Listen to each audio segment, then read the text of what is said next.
एक ज्योतिषी थे जिनका नाम था महातपा। ज्योतिषी त्रिकालदर्शी थे। भूत भविष्य वर्तमान सभी कुछ जानते थे। भूत भविष्य वर्तमान के सभी प्रश्नों का उत्तर देने में सक्षम थे। ज्योतिषी महोदय की परीक्षा लेने के लिए एक युवक उनके समक्ष गया।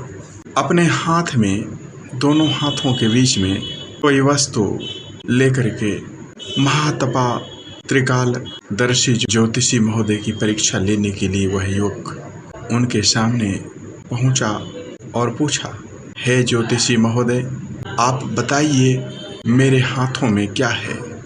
वस्तुतः अपने दोनों हाथों में वह कोई वस्तु लिया हुआ था। वस्तुतः ज्योतिषी त्रिकालदर्शी थे। वह जान गए कि यह युवक अपने हाथों में जो वस्तु लिया है उसके माध्यम से मेरे त्रिकाल ज्ञान की परीक्षा लेना चाहता है। ज्योतिषी शांत मन से उत्तर दिए, हे युवक, तुम्हारे हाथों में एक पक्षी है। यह निश्चित तौर पर सत्य था। उस युवक के हाथ में वस्तुतः एक पक्षी ही था। युवक पुनः अगला प्रश्न पूछता है, पक्षी का वर्ण क्या है, पक्षी का रंग क्या है। ज्योतिषी महोदय फिर से बोले, हे युवक, पक्षी का वर्ण कृष्ण वर्ण है, पक्षी का रंग काला है। यह भी सच था। अगला प्रश्न युवक पूछता है, हे ज्योतिषी महोदय, पक्षी है कि पक्षिणी। ज्योतिषी ने उसी भाव से बताया, युवक, तुम्हारे हाथ में पक्षी है। यह भी सच था। अब युवक ज्योतिषी की परीक्षा लेने आया था। वस्तुतः युवक ने सोचा था कि आज ज्योतिषी को मैं झूठा सिद्ध करूंगा, मिथ्या सिद्ध करूंगा, और ज्योतिषी के द्वारा बताए गए सभी उत्तर सत्य होने से युवक ही मिथ्या सिद्ध हो रहा था।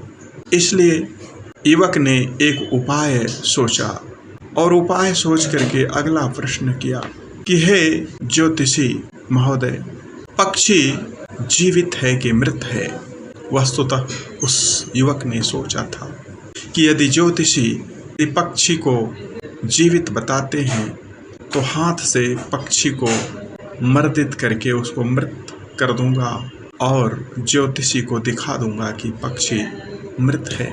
यदि ज्योतिषी महोदय पक्षी को मृत बताते हैं, हस्त उन्मोचित कर दूंगा, हाथ खोल दूंगा, पक्षी उड़ जाएगा, तब भी ज्योतिषी का वचन झूठा सिद्ध होगा, मिथ्या सिद्ध होगा।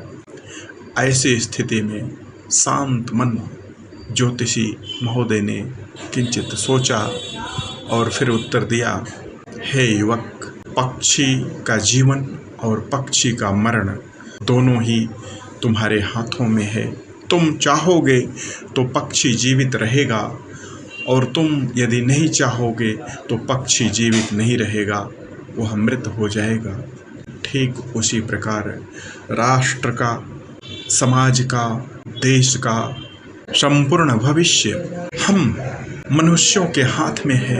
यदि हम मनुष्य सदचिंतन करें, सन्मार्ग पर चलें, तो समाज, राष्ट्र अपने उन्नत स्थान को प्राप्त होगा और वसुधैव कुटुंबकम की भावना फलीभूत होगी। और यदि हम नहीं चाहेंगे तो यह राष्ट्र, यह देश, यह समाज, यह संस्कृति सब कुछ नष्ट हो जाएगा। सब कुछ हमारे हाथ में है।